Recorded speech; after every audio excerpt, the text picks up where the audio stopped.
above the veils, hiding her charms. Veils fell around her like coiling mists, shot through my amethyst.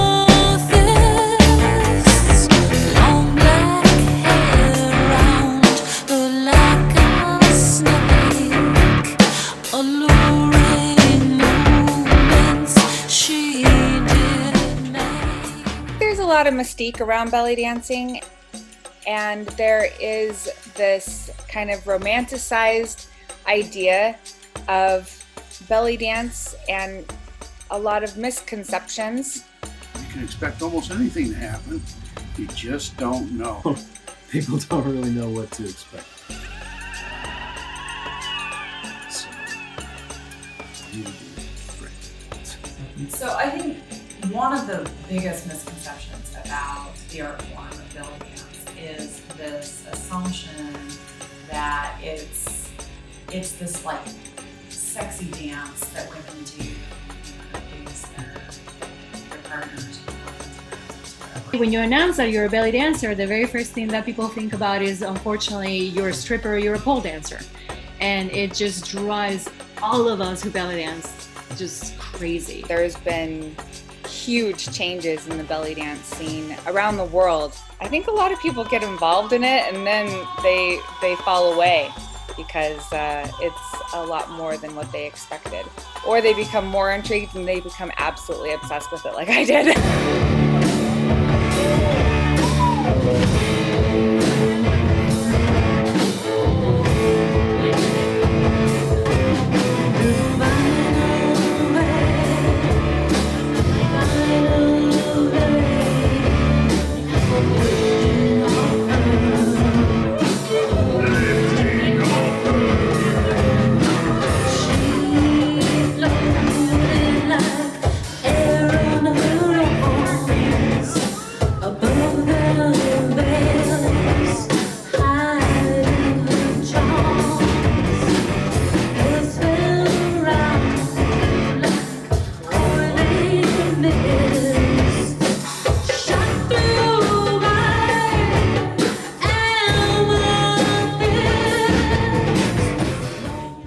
I love dancing with Final Veil. There's a variety of music. I love the techno-y, rock and roll, Egyptian sound. It's great percussion and unique songs to dance to. She comes from the desert, Arabian Nights.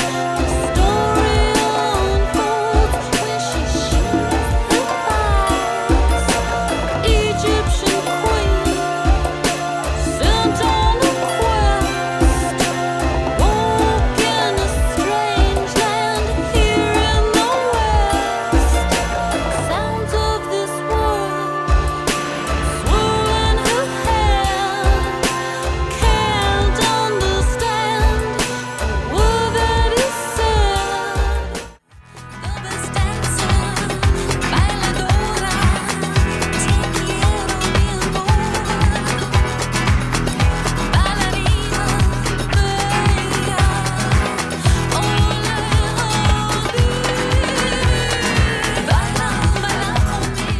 Dance to their music is spiritual because this music is so eclectic and it comes from a place of love and creation, and so it's super fun, a lot of fun.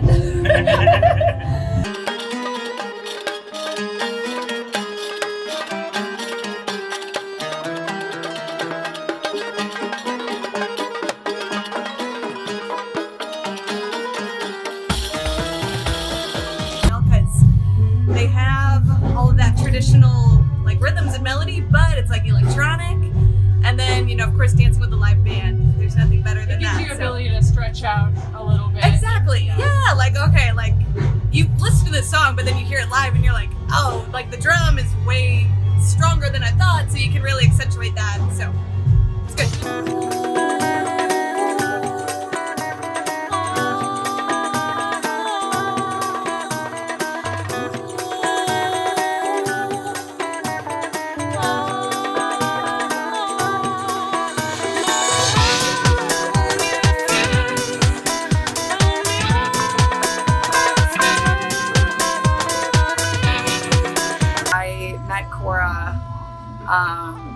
at Tribal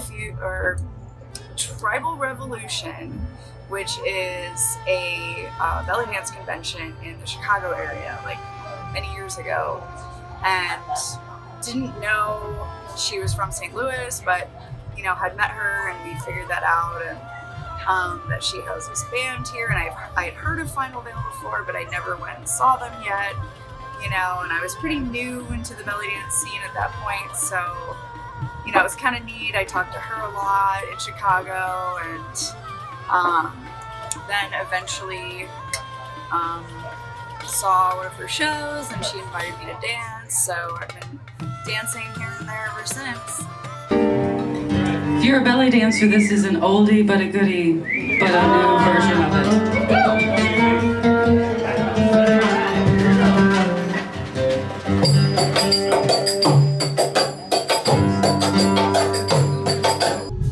They're great to work with. They're really nice, really talented. I get to share the stage tonight with some very talented dancers as well, so I'm looking forward to it. I think that Final Veil definitely fits within the belly dancing realm because, I mean,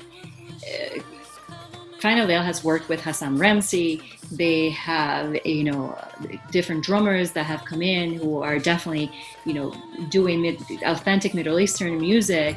The lyrics have been also amazing to listen to, especially when, you know, she incorporates topics that you have to pertain to the Middle East or whatever is happening around us.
I love working with Cora and Final Veil. I love Cora's vision. Cora's very creative and unique. Her musicians in Final Veil are very talented. I enjoy their quixotic, electronic, world beats music, and I really enjoy performing with them. A lot of times you can find me performing with them with my snake little boo-boo, or you can find me doing swords, or some of my dancers from my troupe, Exotic Rhythms Belly Dance, dancing with them. Bands like Final Veil really bridge the gap between Western music and rock and this gothic cool scene. You can watch a Final Veil show and have a beautiful cabaret dancer doing Egyptian style, and it works. And a couple songs later, you can have a flamenco inspired music and a flamenco dancer, and it works. Or you can have a very contemporary sort of fusion piece, and it just totally works. So that's been really fun for me as well, because I feel I have a lot of flexibility and it's just fun to play around with. But yeah, I think that overall, where we're at with belly dancing in the United States today, Final Veil is such a perfect example, I think, of how you can be in the art form as an American, but also respect the traditions and respect the roots, and also be very much alive in 2020 and what's happening in our world today, and what new sounds and what new creative expressions are available.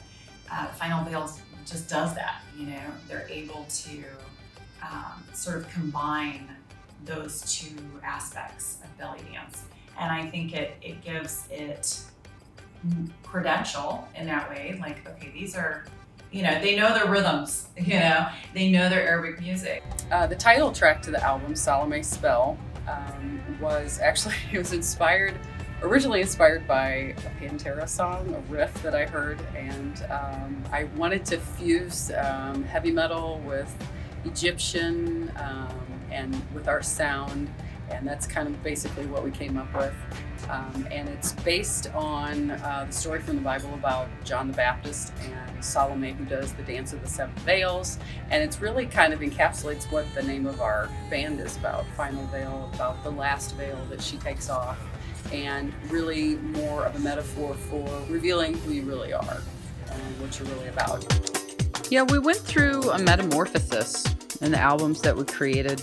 I had originally started Final Veil after I came back to St. Louis from a really transformative time in my life when I was living in London, England. I had gone there to teach history on a Fulbright program, but then I really also wanted to expand myself as an artist while I was there. I took a musical interpretation workshop for belly dancers by Hassam Ramsey, who was just one of my all-time idols. I mean, one of his albums was the very first tape that I got as a belly dancer with Middle Eastern rhythms on it. And so I was so excited to study with him, and he was really encouraging to me to learn how to play Middle Eastern music, and he introduced me to Wadia Nosair, who had been his mentor and he was a music professor from the Cairo Music Institute. So I ended up taking private lessons from him to learn how to play traditional Egyptian music. And first I started out on electric guitar and then eventually on oud, and he made me the most beautiful oud. When I first started the band, my idea was that I was going to get a big band together to play traditional Egyptian songs, that I had learned back in London, but then I realized I really wanted to make my own music and create something new. I had never sung before, and we mostly played instrumental music. But I wanted to express myself vocally more and more after a while, and it really evolved into much more singing for me and composing electronically for the band more than the oud after a while. The first group of musicians I had gotten together really didn't want to do anything electronic, and they really liked the acoustic feel only. But I was wanting something heavier and more modern feeling. And when I met Christian Anken, his background as a DJ and a producer was really the perfect fit. And we started writing music together. And then Christian also ended up producing the solo album that I did with Hassam and another one of my idols in music, Phil Thornton. That's really the only thing that anybody can relate to, I think. There's a lot of, musically, there's a lot of kind of disparate elements sort of dragged together. So there's obviously Middle Eastern influence, and there's electronic influence, and there's metal influence, and there's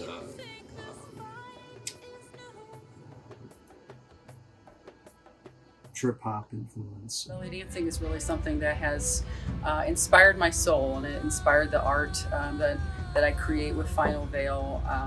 I started belly dancing when I was 15 and was a dancer for a really long time, and then did music, and then wanted to kind of fuse the belly dance music that I knew with the music that I already listened to, which was electronic club music and also heavy metal. So all these different influences kind of put together, and also even, symphonic music. And so we just love working with belly dancers on our shows. I love having the visual element and having our shows be more than just a band show. I met Cora through a friend of mine, Dawn. Let's see. I played in a band with Dawn a couple of years before that, in another band called the Jazz Nationals. And we remained friends after that. And I met Cora one night at where were we? Someplace downtown. So you tell me you're looking for something so good, so I'm going gonna give it to you 'cause I think that I should. Dawn played trumpet on Be Here Now.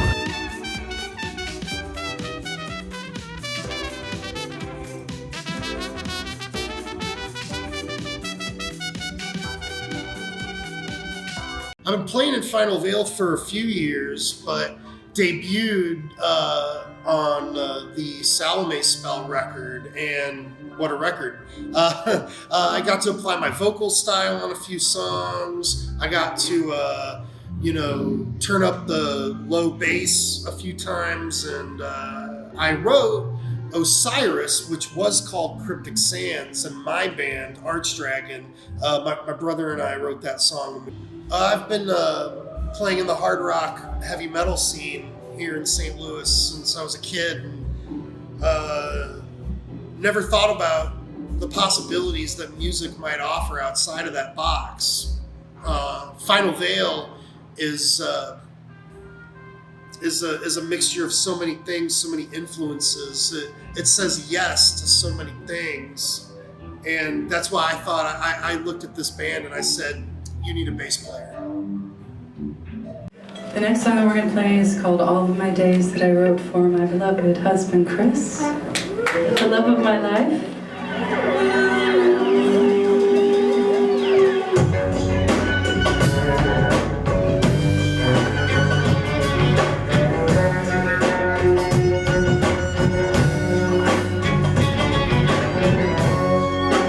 I think that I bring a more like upfront, extroverted, heavy edge, a heavy that I think applies to not just the rock music that I come from, but to EDM, to even heavy jazz and bombastic Egyptian belly dance music. Yeah, I'm Rick Costa. I'm also known as Graybeard. I play Egyptian Darabuka, or around here we call it the Doombak.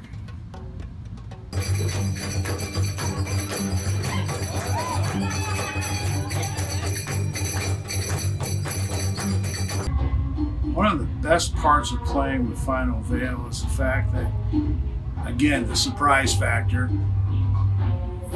but it's in the way it's structured, and the biggest thing is I enjoy the people. About 1980, I started drumming. My wife came home and told me she was going to be a belly dancer, which I had no idea what that was. I got tired of sitting around the house, so I started learning from like Magdi, who was a professional musician who showed me how to do some work with the Doombak, and I started working with Simone Seventh Veil dance troupe, and then just followed it through all the way to now. So over 30 years. Well, with that 30 years of experience, I found that the dances, belly dancing has changed. Thinking about it, in the very beginning for me, it was cabaret dancing, basically there was sparkle dancers, and then there was tribal dancing, where the dancers were presenting traditional dance forms from the Middle East. Today, it's a whole different ballgame. There's many different genres. It's been incorporated into many different dance forms. I've even seen it in ballet, where you'll see Middle Eastern dance forms showing up. I personally have seen everything from nightclub electronica, which is more Final Veil, to Simone Seventh Veil, Aline's, dance troupes that are still maintaining the cabaret and traditional styles. And then there's Amy Moore's style, which I'm not sure. It's amazing, but I never thought belly dancing would go to so many different branches. And that's just here in St. Louis. Who knows what the rest of the world's up to? Started dancing in 1999 in St. Louis, and I've been doing it ever since. I started teaching in 2006, producing shows in 2008, and I've had 2 dance troupes. I met Cora in 2008 at my Bleeding Hearts Ball. We had always run in parallel circles, Cora and I, and we became fast friends, and I started shortly thereafter performing at some of her shows, including Future of the Orient. Oh, that blew my mind. Being on the cover of the album blew my mind. It was a really exciting opportunity. It's one of my favorite pictures of me taken ever during a performance, and I love that it's shared. What a phenomenal record for, so many voices and so many sounds, so many things happening, so many worlds clashing. All the songs, most of the songs had some kind of personal connections to things that were happening in my life. We were honored to have so many talented guest musicians on the album, including Rania and Amy from Zafira Quartet. They recorded several songs on the album with us.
My name is Amy and I play the viola in the Zafira Quartet. Zafira Quartet we were a traditional string quartet, but we decided to venture out into the electric string instrument genre. And so what we do now is we play a mixture of music from the last 1,000 years, encompassing classical music all the way up to pop music. But we use our electric instruments to make things sound a little bit different sometimes, so we can add different effects onto the instruments that we wouldn't be able to if we were playing acoustic instruments. Lately we've been focusing a little bit more on playing our electric instruments and exploring the kind of sound palettes we can create with that. It's very different than acoustic instruments because while you play acoustic instruments, you really have to use just what you've got, in terms of your instrument and your bow and all the things that we learn in school. But with electric instruments, you just have, in addition to the instrument itself, you can add things like pedals and different types of reverb and different kinds of effects that can vary the sound quite a bit. So sometimes we not only sound like a string quartet, we can make ourselves sound like a string orchestra, or for example, a guitar, or a trumpet, exactly, or a saxophone, or my favorite thing, which is to use my bass pedal and sound like a bass. I also have a bass pedal. It makes me sound, but it's not as cool. It makes me sound like Rania. Yeah.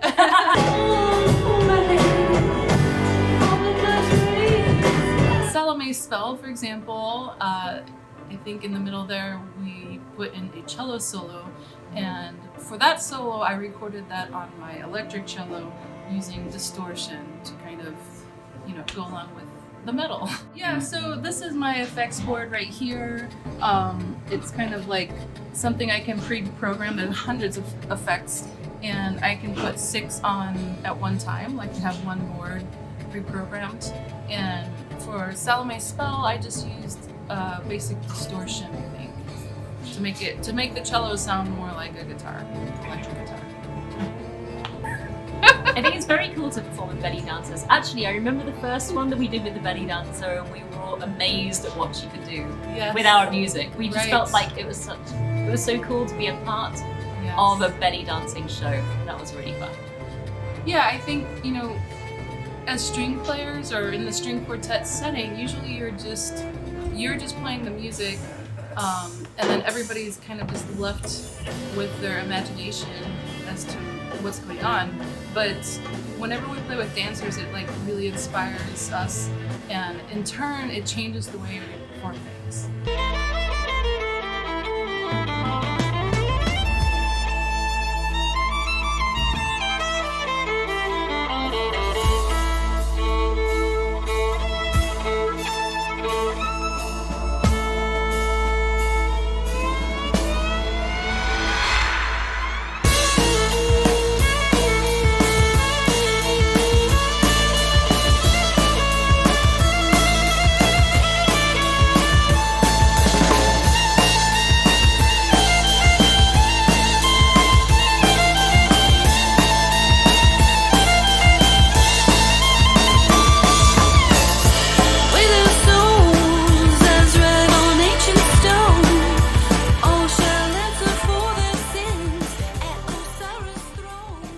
Think of things in a more rhythmic way, and then belly dancing in general, it's just very seductive and exotic. Exotic, yes, and so that inspires me to play a little bit differently than I might usually play. It's just very different, and it's nice to have more inspiration about what we're playing rather than just, okay, I'm going to play this note at this time. It's like, this is the reason I'm playing this note at this time. It's like telling a story.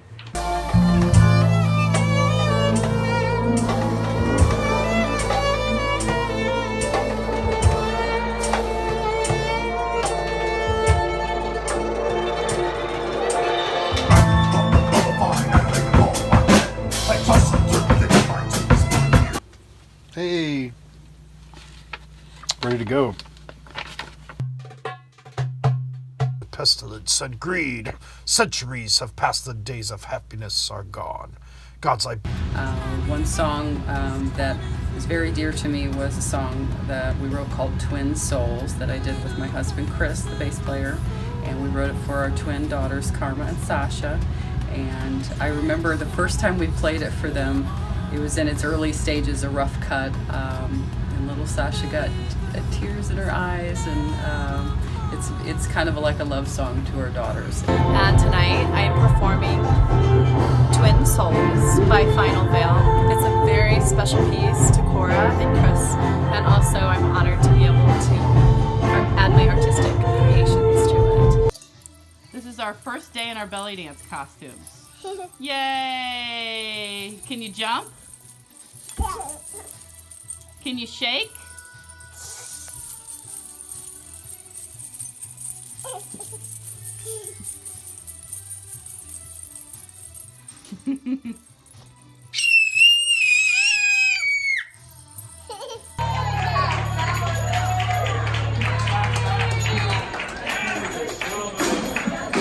We all know who just stole the show, right?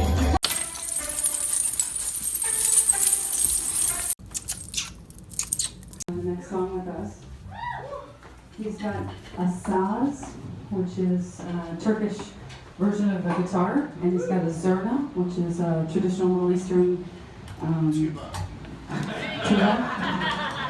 It's easier to carry. Tori's been a musical inspiration for me since I was a teenager, so it's an honor.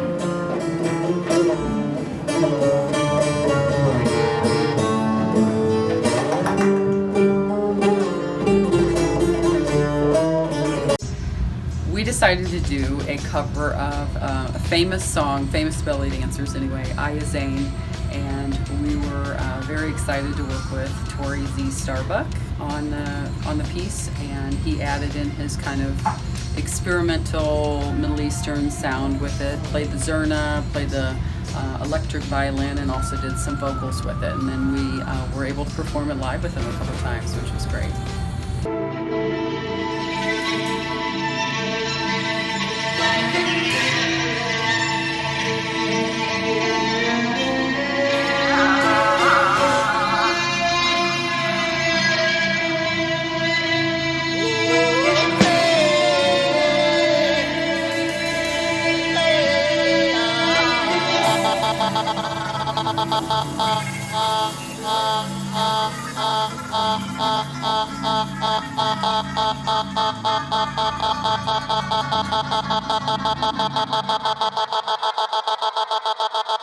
Are you saying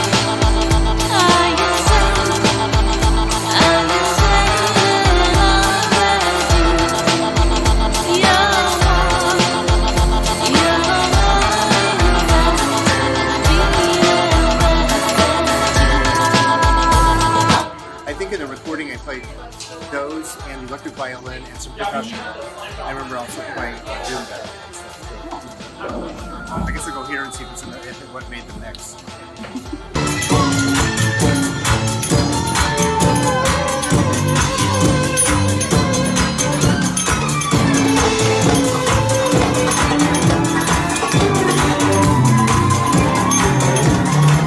Another song that was really dear to my heart was Ole Habibi, which was the name for a series that we've done over the years with Los Flamencos, a flamenco belly dance fusion show.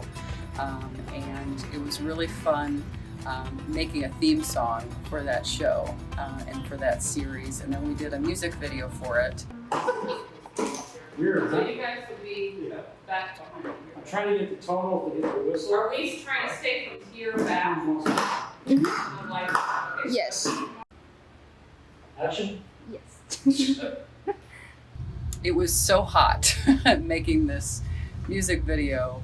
The air conditioning was not on in the place. And I'm ready. All right, ready? Here we Yeah. go. So do I look in the camera? Yes. Do I sing with it? Yes. Yes? Yeah, Okay. for this time. Okay. And yeah, that's right.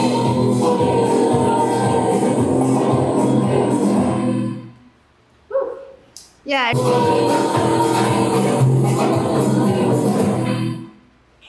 Alright. Yeah, I think we get it. But anyway, it was really great to work with Beth and Cara. Yeah. Thank it's you. really good. You don't even put the game mode. This is like really slow, right? Uh-huh. Okay, I'll go this slow. No, you can do No, it you're fine. regular. What you do is fine. Because she's singing Yeah. it and then she's going to slow it Okay, down. Yes. Yeah.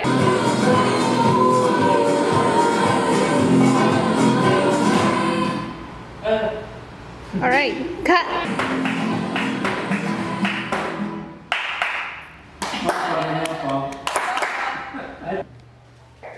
All right. One more time. Please, my star. Yeah, I get it. Videos. So Ole Habibi, we shot in a building that had no air conditioning in the middle of summer. It was extremely hot and uncomfortable. All right, where should I stand? Here? Should I look straight ahead? Yes, look straight. Okay. I don't move much. Mm-hmm. Yeah, action. Like Okay. action. Yeah.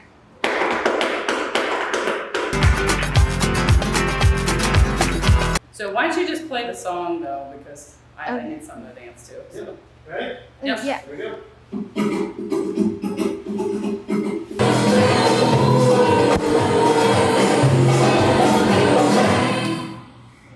It's really good. Cool.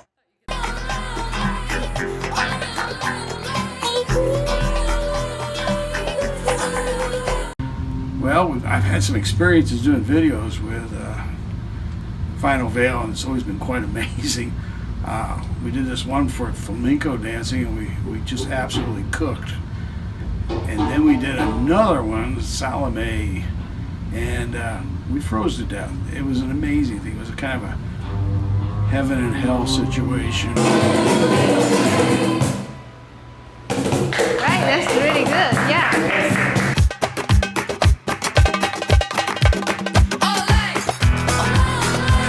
A really special thing for us was that Hassam Ramsey, one of my mentors and one of the greatest Egyptian percussionists ever, played on it. He also gave us some direction on the song, and it was one of the last things I think that he put out before he passed away this year, and it really meant so much to us to have him on that album.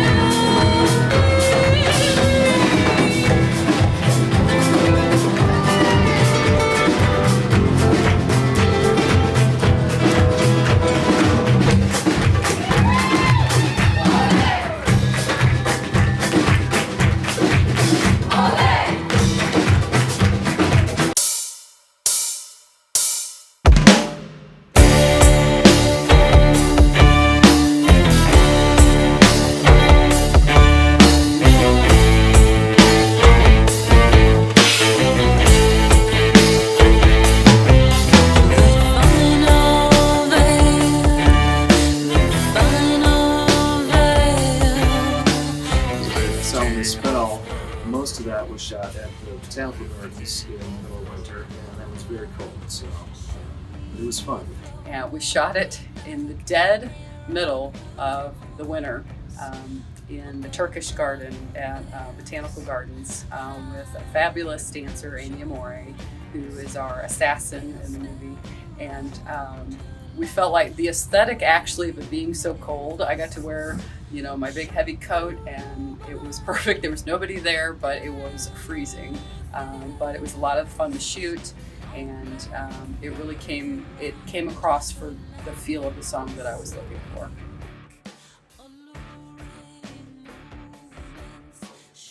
Oak.com. I'm guessing Reiki would be like if you were a cat.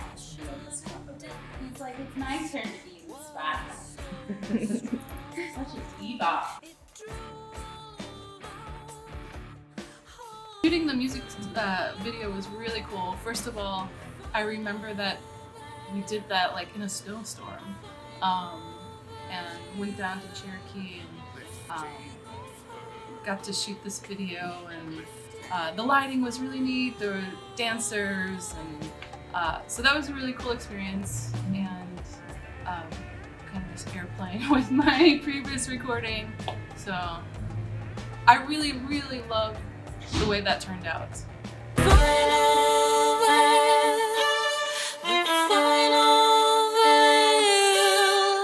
Lifting of her, lifting of her.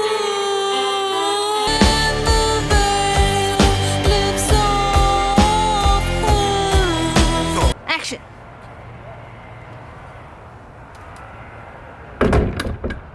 Alright, so we're gonna go shopping for my costume for the show at one of my favorite places, Dalala International. It's like an amazing thing for a belly dancer to come here. How you doing? Hi. And this is Debbie or Dalal. Hi there. Hey Hi, there. thank you for letting us shop today. But I was just saying how amazing this is. This is like an amazing thing for a belly dancer. You never get to see this many costumes everywhere. So I usually go for more of a rocker belly dance look, but today I'm gonna look for some more belly dance inspired stuff. We'll kind of see what I can find. So ooh, pink. So many beautiful costumes. Wow. Look at that. Ooh. Ooh, I really like this skirt, but they don't have one in my size, and they have a shirt that goes with it though. I think that's kind of cool. Keep looking. Ooh, this is cool, isn't it? Oh, that's cool. Wouldn't that match with that? I think that would match. I was thinking I bought this one. Ooh. From Zalal. All the sparkles, the velvet. I like to call it my midnight rose garden because it is black and red, but it's all roses, and it reminds me of a garden in the summer. I love the roses and the beady detail and all the little accessories. So I'm thinking maybe this one for Salome spell. Another new one at Zalal. Well, I have a couple fire tools. So one of them is my fire cane, which is pretty fun if you have enough room to really swing it around. Or if the wind is cooperating, you can balance it on your head too, like so, and and dance and do stuff however the music's going. So this one's fun. It requires some space though. You don't want to knock anybody out. I also have a fire headdress, which is pretty fun.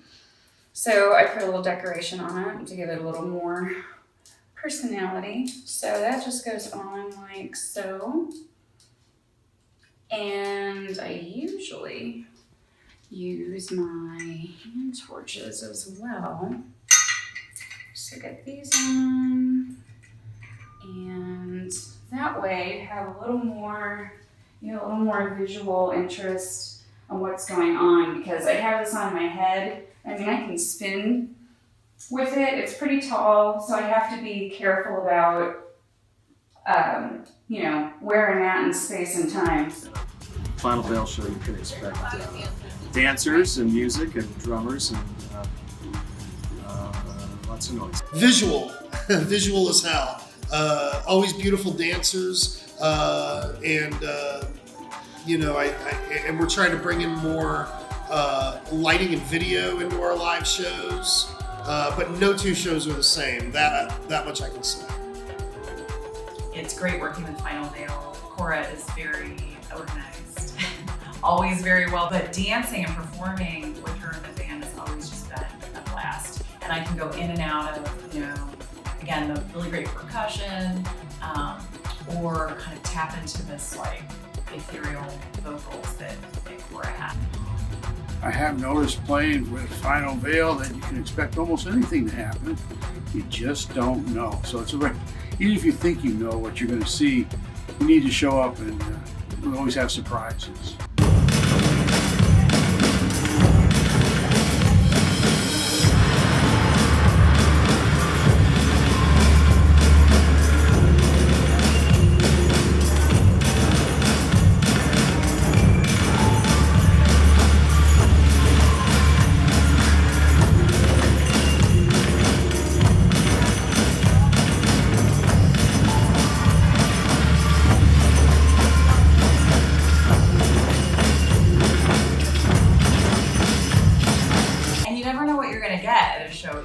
There's a really wide range of creative expressions that come out of Final Veil. And also because of the blend of the traditional beats with this contemporary sort of electronic vibe, you can have a cabaret dancer, and they do. You can watch a Final Veil show and have a beautiful cabaret dancer doing Egyptian style, and it works. And a couple songs later, you can have a flamenco inspired music and a flamenco dancer, and it works.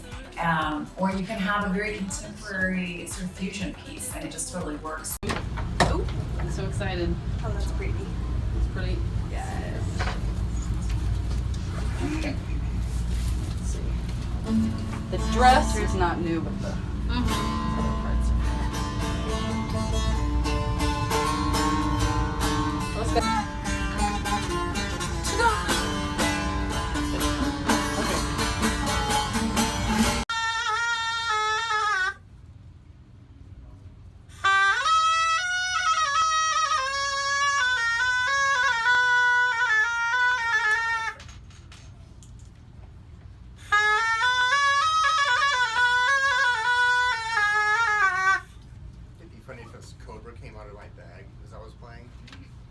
They don't actually hear that.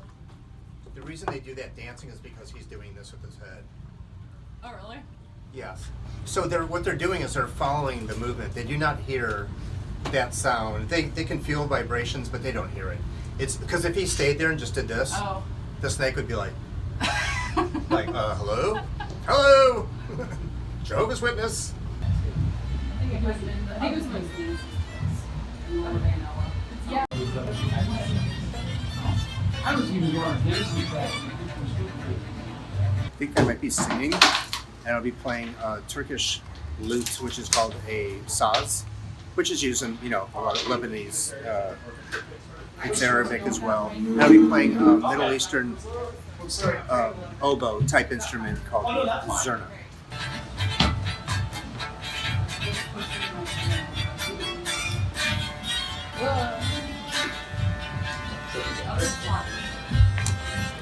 Myself through here, and I'll just turn it up so it sounds completely matched to the check your DJ stuff. Let's see. So my beard just comes flowing out this way.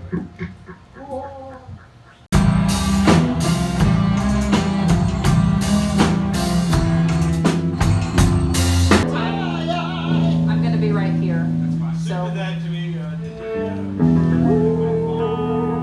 We call ourselves for the dead. Intro part, and then I sing myself.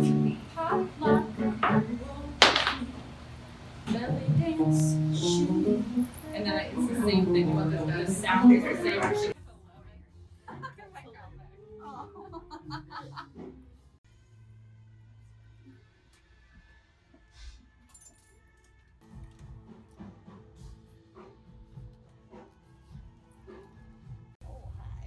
Just me and my boobs. There's a lot of places where the audience is so far from the performers, but here we You're are like, there. I like that. Yeah. I do too like it. Mm-hmm. Check 1, 2. Hello, Monaco. How are you? Thank you so much for coming out.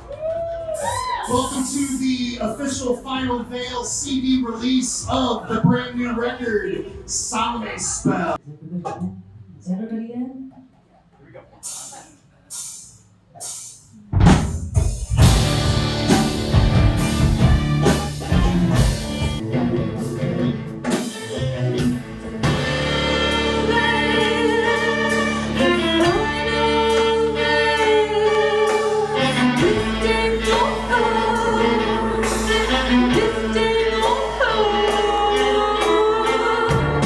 I will have my LED wings, and there'll be a point where I light them up, and it goes with the energy of the music really well. It's a nice visual element.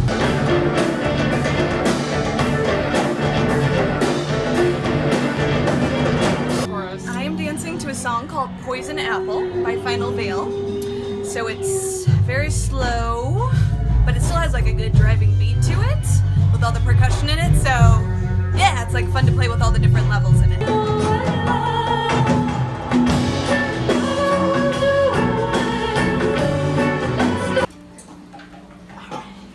The next time.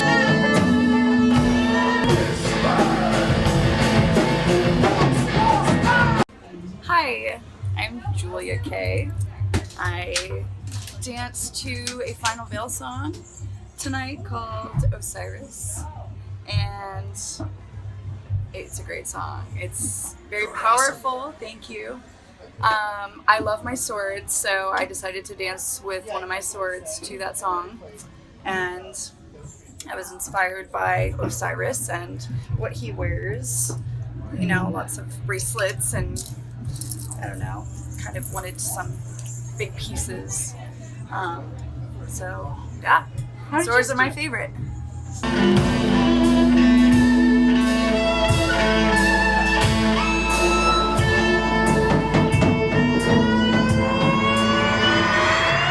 Thank you, Zafira Strings. Warm applause for that.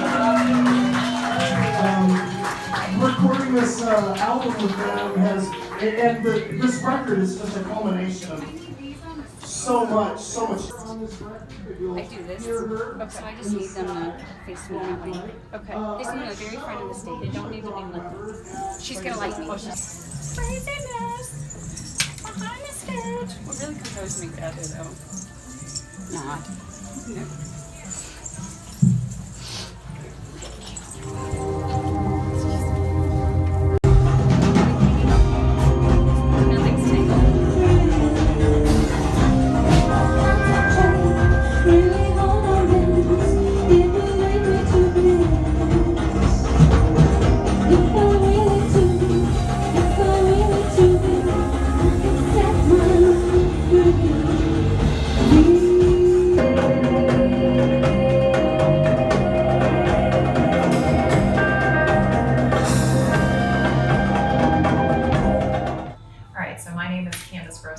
And I'm a belly dancer in Columbia, Missouri.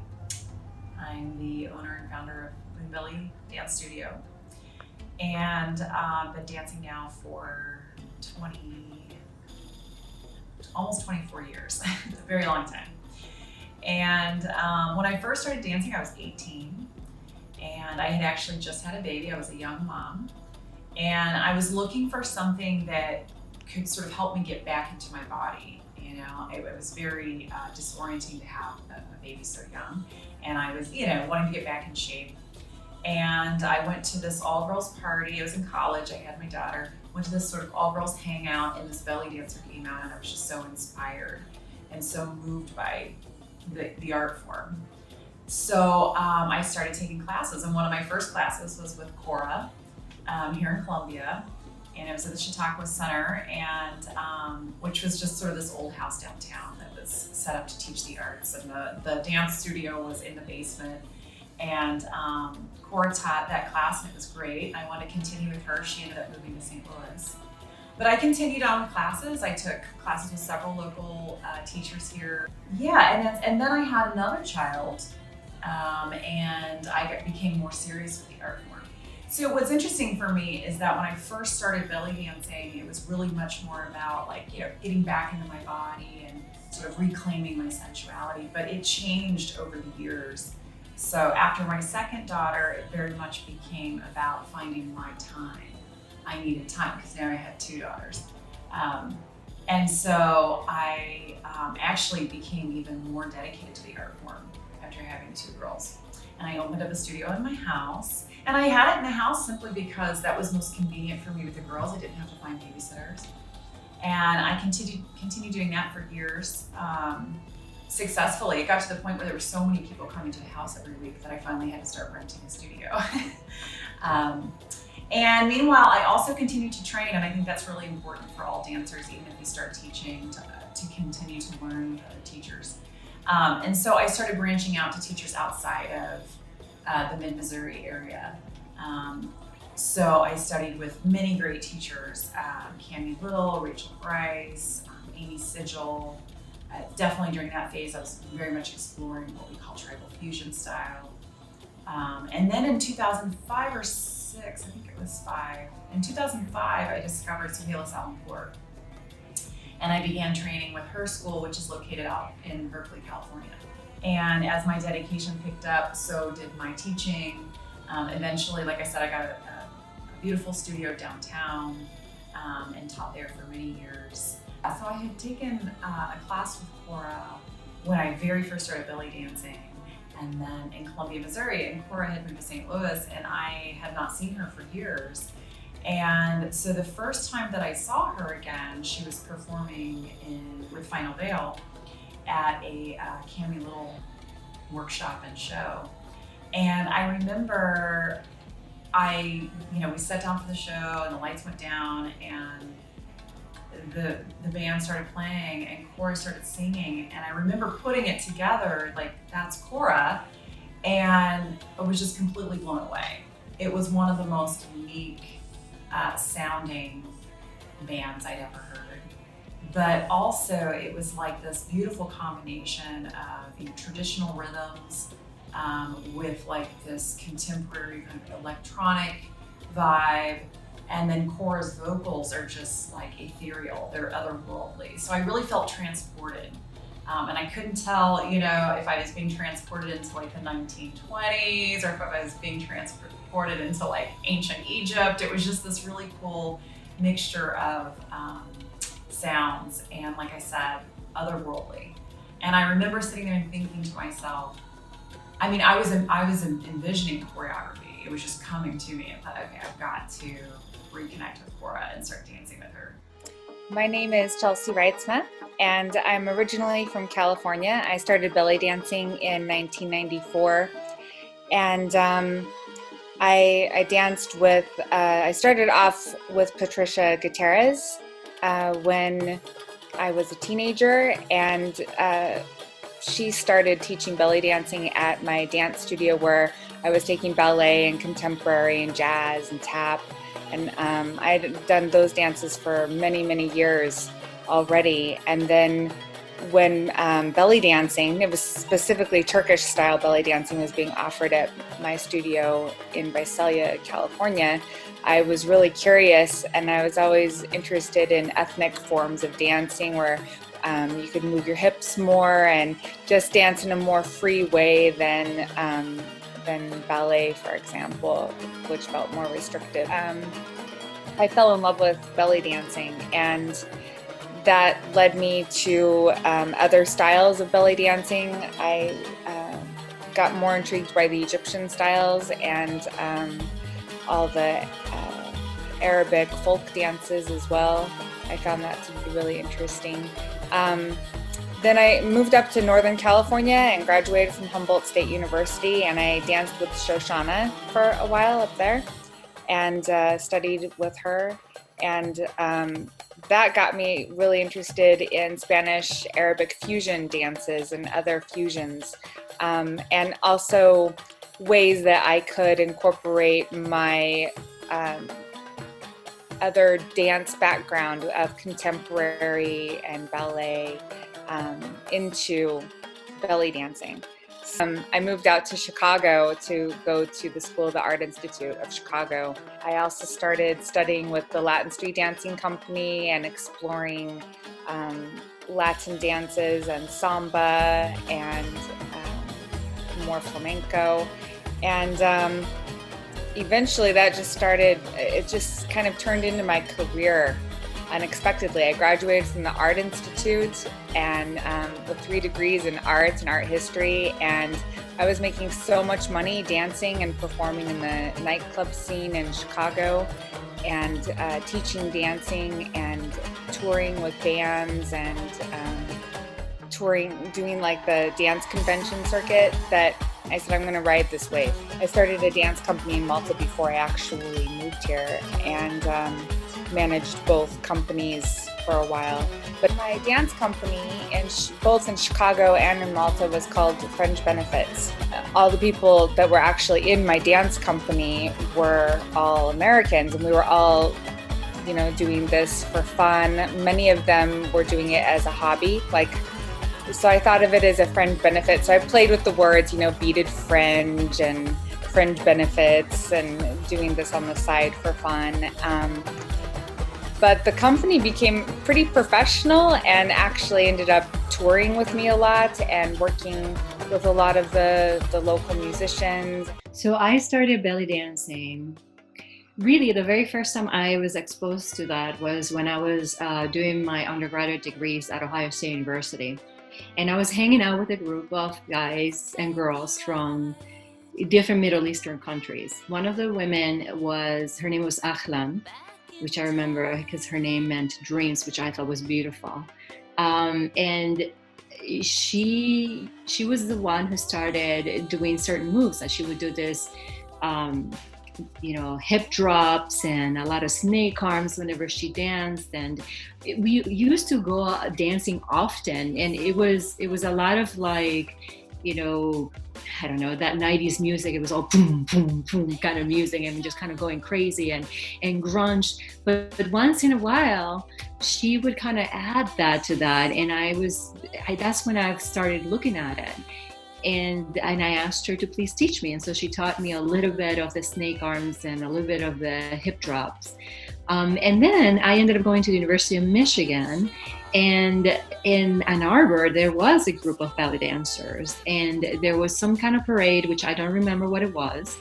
And they were part of that. And they stopped in front of me where I was standing. And they did a whole show in front of me. And that's when I was like, I have to definitely do this.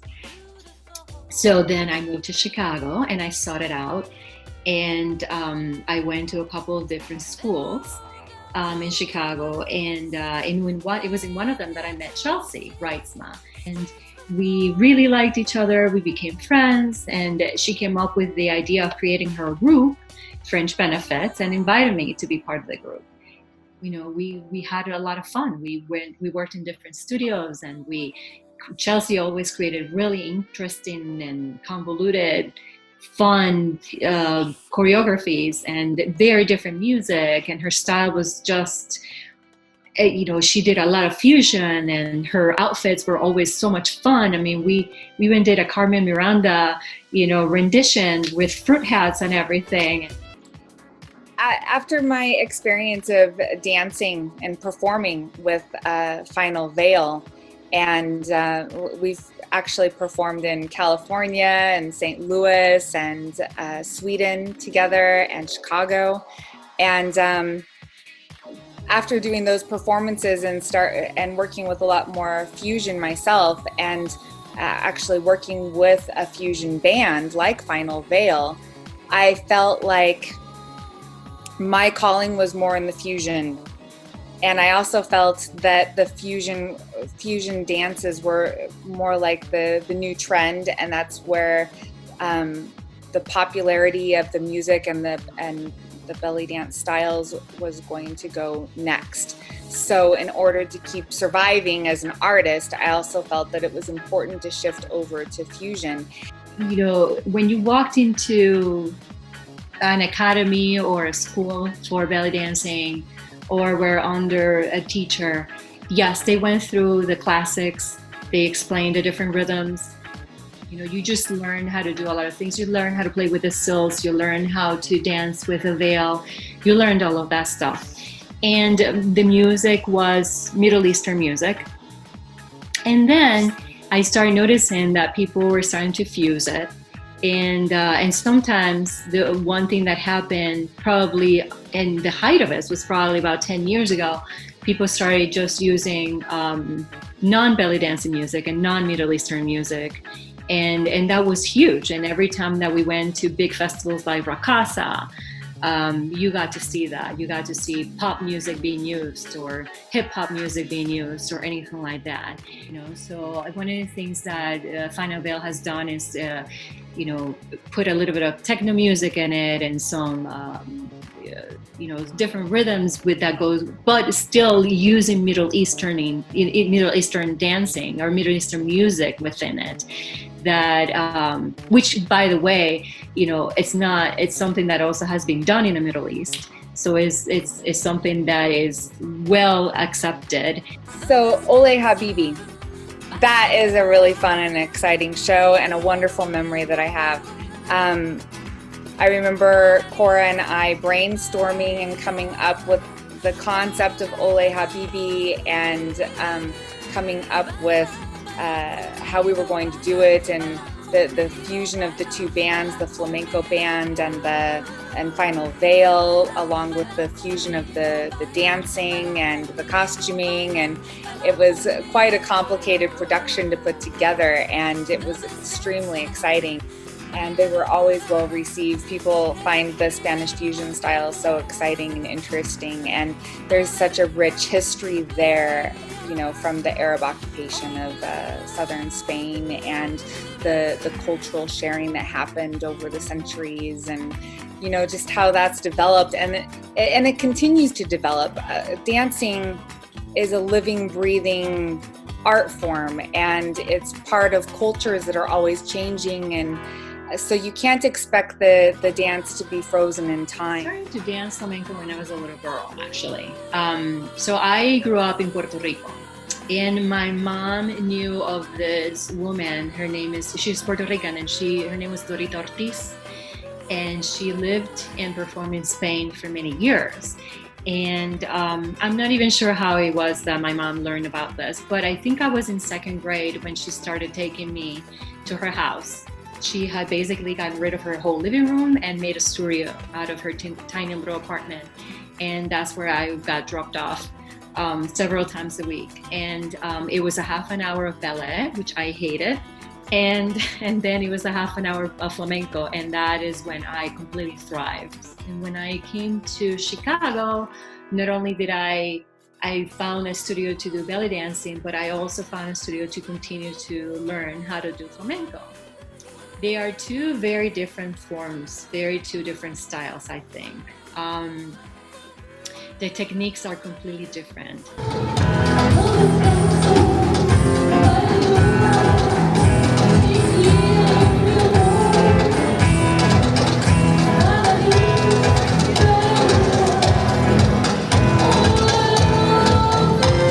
So I think that flamenco tends to be more of a combination of a masculine and a feminine kind of a dance versus, you know, belly dancing tends to be completely feminine, in my opinion, obviously.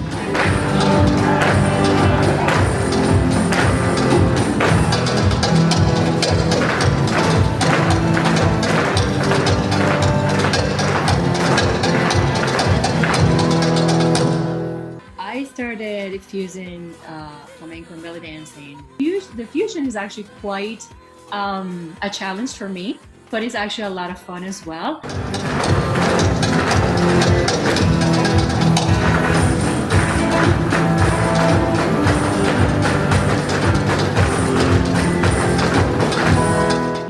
It is also really weird for me to be moving my hips as I'm doing flamenco because you're kind of not allowed to do that. I think there's a lot of mystique around belly dancing, and there is this kind of romanticized idea of belly dance, and a lot of misconceptions as well, and a long history of belly dancing being in Hollywood and in film that kind of intrigues women. And there's this idea about it being about the goddess and about it being a nicer dance, more conducive for women's bodies and figures, or that it's healthier for you to belly dance. And once they start getting involved in the scene and they start learning how difficult the dance is, how much there is to learn. You could study it your entire life and never learn everything, because it is handed down from generation to generation, from teacher to student, and there's so many different styles within all the different genres, as well as the folkloric and cultural and historic aspects of the dance. It's very complicated. I think a lot of people get involved in it and then they fall away because it's a lot more than what they expected. Or they become more intrigued and they become absolutely obsessed with it like I did. About 5 years ago, I had to retire from belly dancing due to some major dance injuries. I tore my plantar fascia and I tore some ligaments in my low back. Because of my music studies through the belly dance scene, I actually felt very nervous but very comfortable at the same time in trying to explore music as a new art form for myself, since I couldn't dance anymore. So I started writing songs. So then I released my first song in 2016, and it's kind of like a 40s influenced rock song. It's got 40s elements as well as rock elements. And my music, I wouldn't say is necessarily directly influenced by belly dancing, the stuff I've produced so far. But it definitely opened the door for me to feel comfortable to get involved in the music scene because of that music background. And then I have 2 productions planned actually that I'll be producing next month with a UK producer. And both of those are actually going to be belly dance influenced for the first time. I'm April Joy.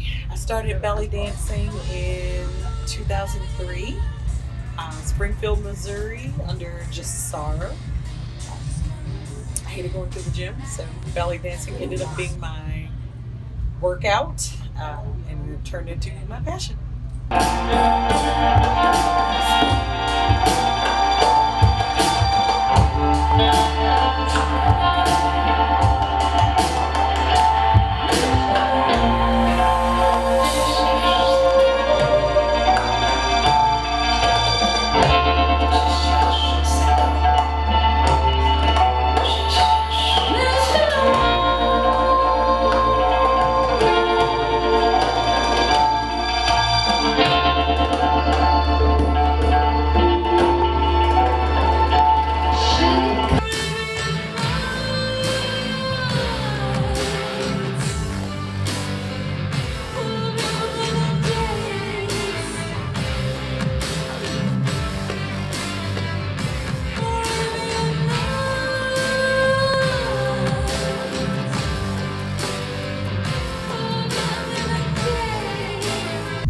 Hi, my name is Salome. I started dancing back in 1977, and I didn't want to do it, but after the first class I fell in love with it, and here I am today.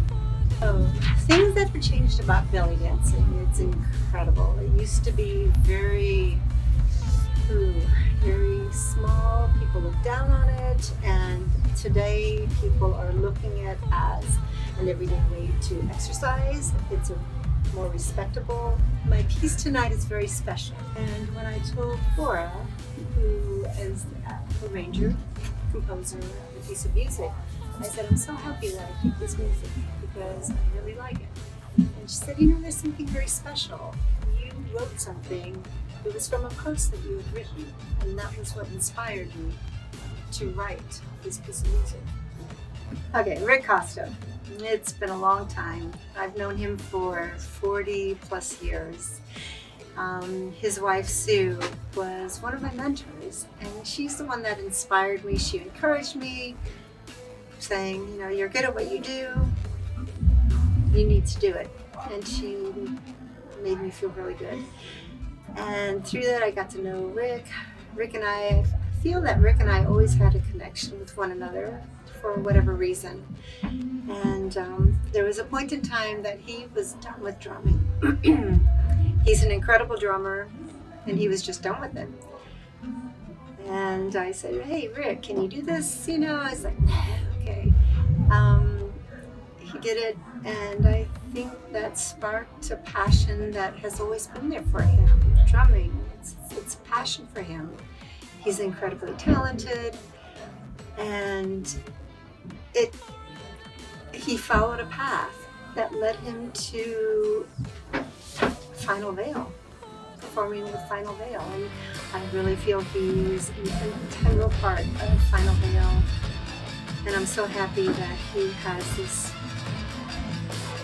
He's fulfilling his passion with an incredible vehicle.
Enjoy that Cora and Final Veil put on shows and are pretty inclusive with our entire belly dance community, representing a wide variety of dance performances, because there are many styles to this dance. I believe belly dance is all encompassing of mind, body, and soul. For my personal practice of belly dance and my evolution of belly dance, I enjoy incorporating my visual arts, my yoga, and other dance forms into this, including ballet, modern, Indian fusion, and more. Belly dancing is no longer just the cabaret, dancing in the restaurants, dancing in the Lebanese restaurants anymore. We are theaters. We're in theaters. We're coming soon to a theater near you, so you should check us all out.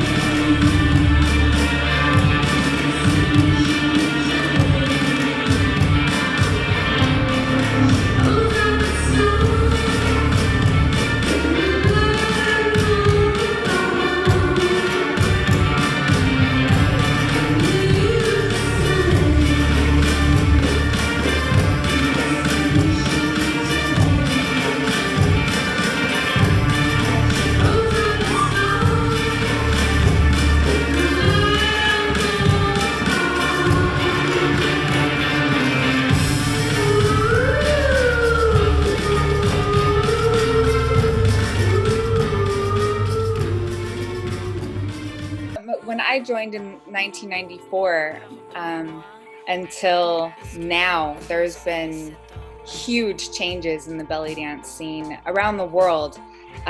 Besides the fact that it grew by leaps and bounds from the 90s until now. Festivals are not as well attended now as they were back in the 90s. I remember the first belly dance festival I went to was Ricasa West. And Shakriya was there, and Sakura, and Anina, and all these big names in belly dancing. Aziza was there, and I was so excited to be at the Ricasa Festival, and I bought my first costume, and it was just, there were hundreds, if not thousands of people there. It was just packed. It was this huge stadium, 2 stages. It was totally packed, and there were just so many vendors, and everyone was there buying stuff and trying things on, and that feeling and that sort of scene remained for a really long time. But now the festivals in the last decade, since the online shopping has increased, and just the market of the belly dance scene and the market has been a little bit oversaturated, I think. Politically and culturally, the belly dance scene was also affected by new ideas, like moving away from Orientalism and moving into more the idea of being careful to understand and know the culture you're participating in, and to avoid cultural appropriation.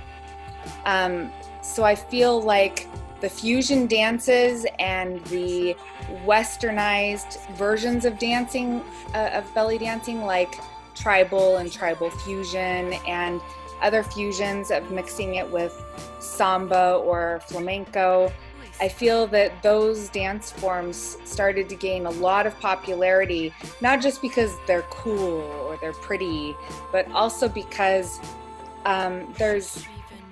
for a Western dancer, there's a little bit less of a fear of cultural appropriation.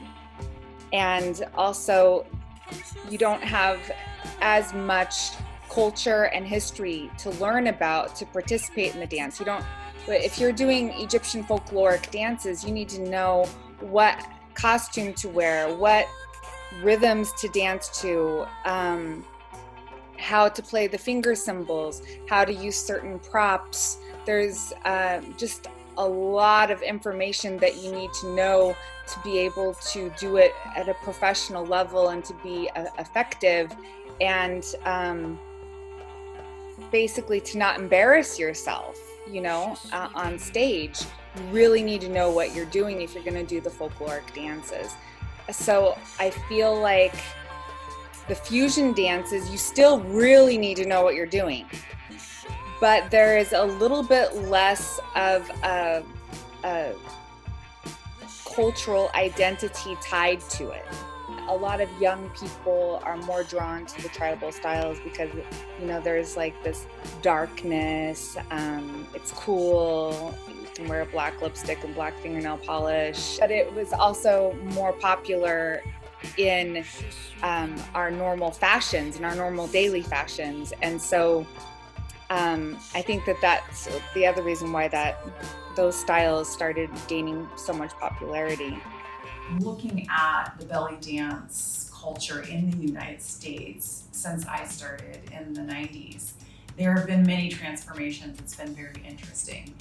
I think when I first started, overall, especially here in the Midwest, there was really sort of almost a naive, kind of blind understanding of what we were doing and where it came from. And I think that over the years, and particularly the period we're in now, it's become very important that we understand,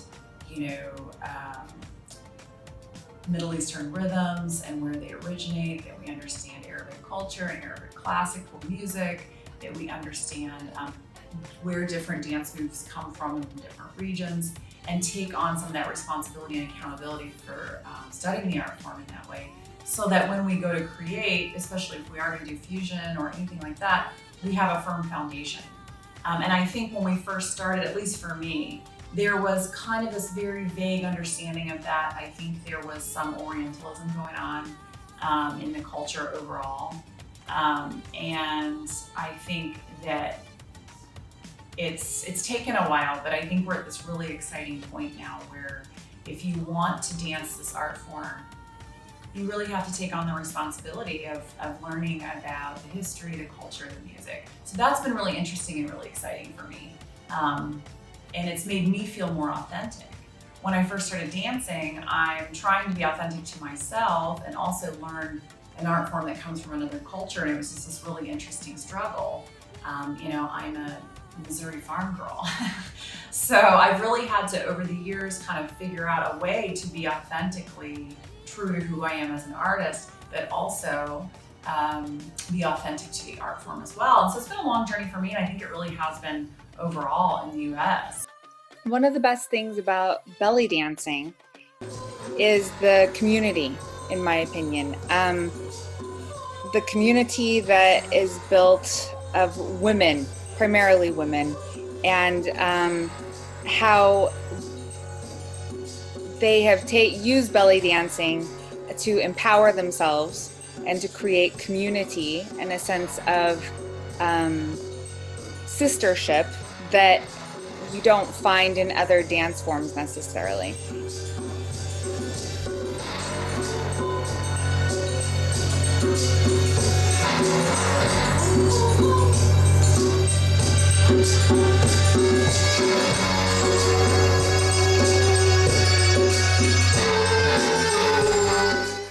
I danced while I was pregnant, you know, and I remember after having my second child, I had not danced for a while, and I remember one time my husband coming in, I think my child was a month old, and I literally handed him the baby, and I said, I gotta go dance. And he kind of looked at me, he's like, oh, okay. And it was just, I needed that break, you know, my body needed to move. I needed to be with the women. I needed to express myself in a different way. It was just such a stress reliever for me to be able to do that. It has always been. Women feel beautiful when they're belly dancing. And it's every body, every shape, every size, it doesn't matter.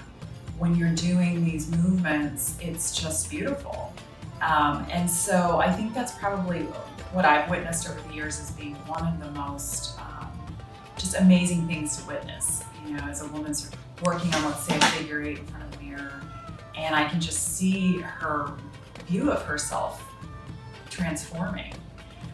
So it's very healing in that way too, especially if you have poor body image or you're going through, you know, transitions, childbirth, things like that. But it's got many other benefits besides that. I mean, belly dance is a way to connect with other women. It's a way to stay fit. It's great exercise. It's a way to be creative. You know, there's so many different things you can do with it. Just to let you know, I am actually a clinical social worker. And so I'm a therapist. I've been a therapist for 21 years or so. And the one thing about belly dancing that I found to be absolutely positive is just the fact that body image is a very positive thing, period. I mean, women, it doesn't matter what kind of body you have, it's just about dancing. So there's absolutely no equipment, it's just your body. And it doesn't matter if you're skinny, if you're medium size, if you're a little bit overweight, who cares? You know, it really is all about trying to figure out how to dance, how to do all the techniques.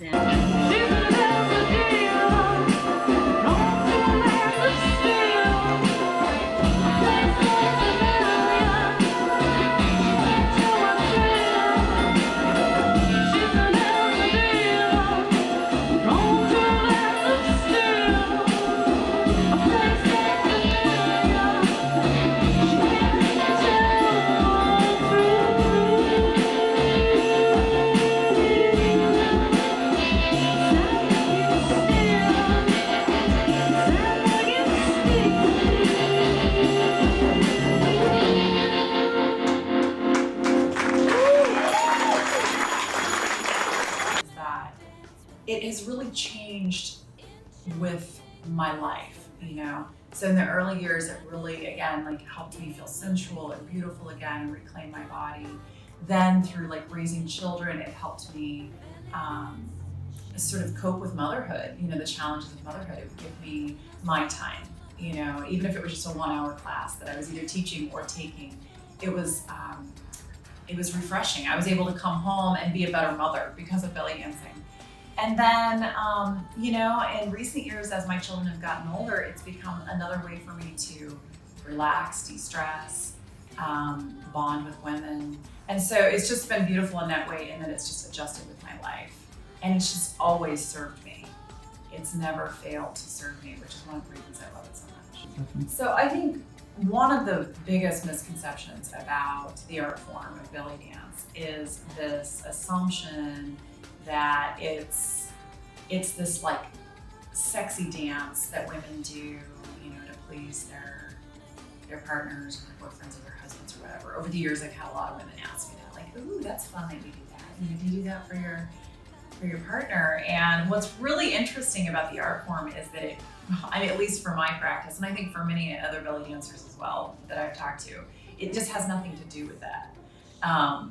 You know, it's really much more about finding and getting in tune with your body and finding that sensuality for yourself and feeling beautiful for yourself. And I think that's sexier than anything else anyway. But this assumption that I'm doing this to please, you know, the male gaze is just really off point. Today, when you announce that you're a belly dancer, the very first thing that people think about is, unfortunately, you're a stripper, you're a pole dancer. And it just drives all of us who belly dance just crazy. A stripper, you are definitely a sexual object. You're up on a stage, creating an image of yourself, you know, making a certain statement about your sexuality. Versus belly dancing, which is not. It is just a different style that, you know, has been cultivated in the Middle East. Yes, there's a lot of sensuality in the movement, but it is a dance that has been shared among the women. You know, it is a very social dance. It's not necessarily a dance that needs to be performed on stage. It is something that is very much incorporated in a lot of social activities and weddings, and in just getting together with families and having dinner and then bringing out the music or the drum and dancing is just part of that culture. And there's also an element almost of control. You know, belly dance is made up of these teeny tiny little isolations. And learning how to do that and gaining that control of your body is very empowering in a world where, you know, essentially in a patriarchal culture where women are confronted with sexism from childhood on, learning how to engage with sensuality and perhaps, you know, some sexual expressions in a way that's safe and in a way that, you know, you have complete control is just very empowering. And it's not at all about anybody else. So the song Keep Dancing, I wrote for all of the belly dancers that I've ever befriended, and really for myself as well.